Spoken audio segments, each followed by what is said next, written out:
Okay, before I start off this whole podcast, we need to talk about racism because the topic that I'm talking about today is very deep seated with racism. So, if you have lived in some type of hole, I'm just going to give you a little refresher about racism. It's just the bias for one race over another. I mean, we pretty much all know that, but we have come such a long way. And it, even me just saying that is an understatement. I mean, we used to not let black people go in the same bathroom as a white person. That it still blows my mind. I don't think I'll ever be able to really understand that, but we've come a very, very long way. And we have almost ended racism, almost the key word, because we're not 100% there yet. Uh, and this has to do with my topic today, which is colorism in the black community. Now, some of you might not have heard of colorism, and it's the bias for one skin color over another in a specific racial group. So, with it could be with what we're talking today, colorism in the black community, light skin is preferred over dark skin. And before I delve into this, for the modern day, how it's shaped our world, we need to first talk about where it came from. Slavery. Back when white slave owners, they used to rape the black slave women, and this would result in them having a light skinned child, that have the mix. I'm sure you guys have seen that have the mixed looking hair. Their hair isn't as kinky or coily as a full black person, and they had lighter skin. And when they would do this, you know, the child, as I said before, would be light skinned, and they saw that child as more pure than the other slaves because, half white and half black. And this resulted in the term house Negro, and this basically meant, hey, we're going to let these children, these forced, the that came from when they raped them, we're going to have these children, they get to stay in the house because they're purer than all the slaves on the outside, that were forced to come to the or to America for slavery from Africa. And they did all of this. They had better treatment, they had better clothes, they were seen in a better light. I'm not quite sure whether or not they were seen as they obviously were not seen as equals, but they were treated much, much better than the black slaves. And fast forward 100 years, and for some odd reason, we still see this in the community. Now, with advertisements, or diversity, I should say, we see mostly, I know the Black Panther movie just came out, and that is very, very wonderful that they did that. I just needed to mention that. Having dark skinned black people in a major, major movie like that is just stellar. But we need to talk about in things that are not trying to aim for being very diverse. They want to, companies, we're talking about companies, commercials, advertisements that want to show that they have diversity, and even schools that want to show that they have diversity but make it look natural. And they do this by, casting black actors, actresses, taking black people into schools.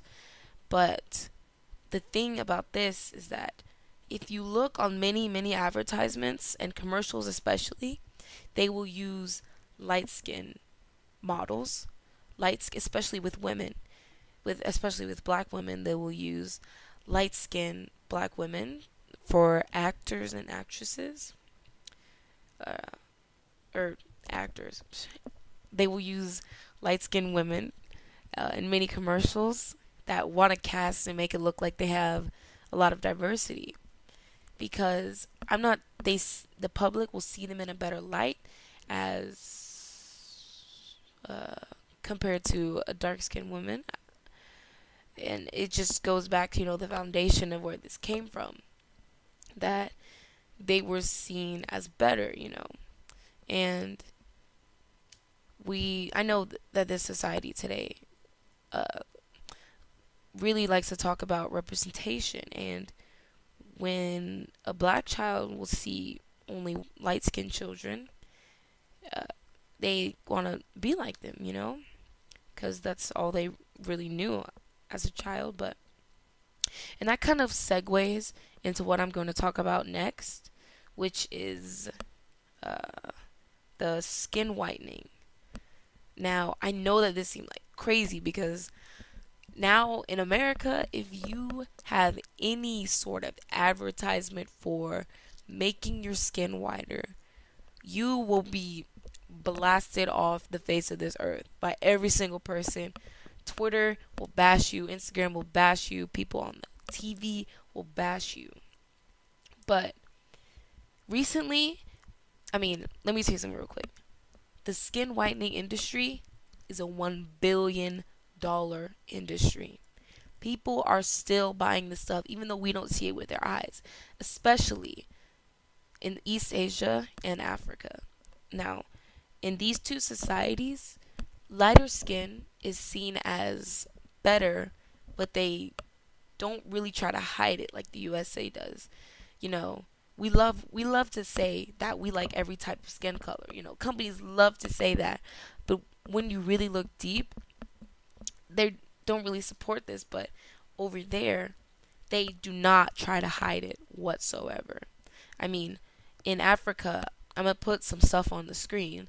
That in Africa, you can see that many of the people, they have uh, very blatant skin whitening treatments.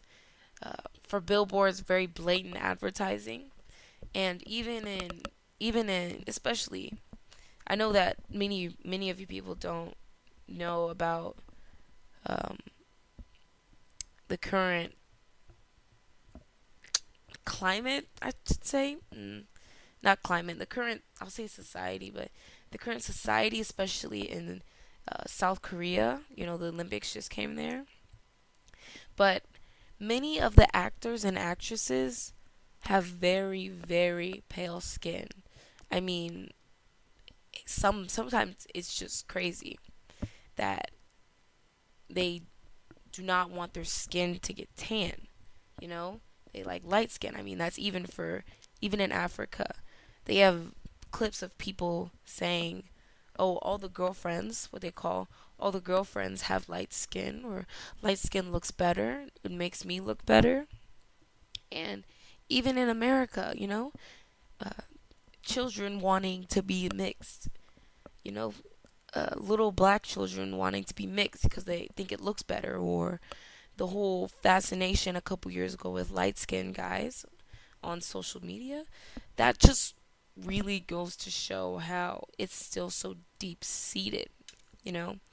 Even in Africa and East Asia, where they don't sugarcoat it as much, even that they have the audacity to put stuff up there. It's just their society. And we can't really commend them for doing it when we do it ourselves, but uh,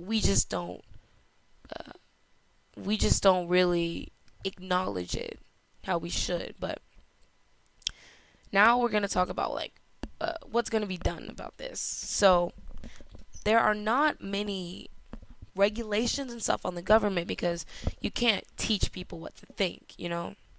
Um, it's impossible. On Instagram, I've seen a lot is that people are praising the dark skinned girls for the way they look, and just saying, hey, and black girls in general, just saying, hey, you guys look awesome the way you are. There is no reason for you to change your skin whatsoever. There's no reason for you to get a perm in your hair to make it straight whatsoever. And that is is really helping this. But the thing that we need to do is to teach our black children in the community to say, hey, You guys are beautiful. Do not ever treat another person differently because of their skin color. And the parents need to teach, especially their girls, hey, you guys are beautiful. Your dark skin is beautiful. There is nothing that you should change about yourself, about your appearance, because, they should just love the way they look. And that's just about self-confidence and a good self-image. But it's, to me, my personal opinion about this is that we really cannot stop racism if we don't look inside ourselves and say, hey, have I ever given a job to someone with lighter skin because I thought they would have a better image? Have I ever accepted a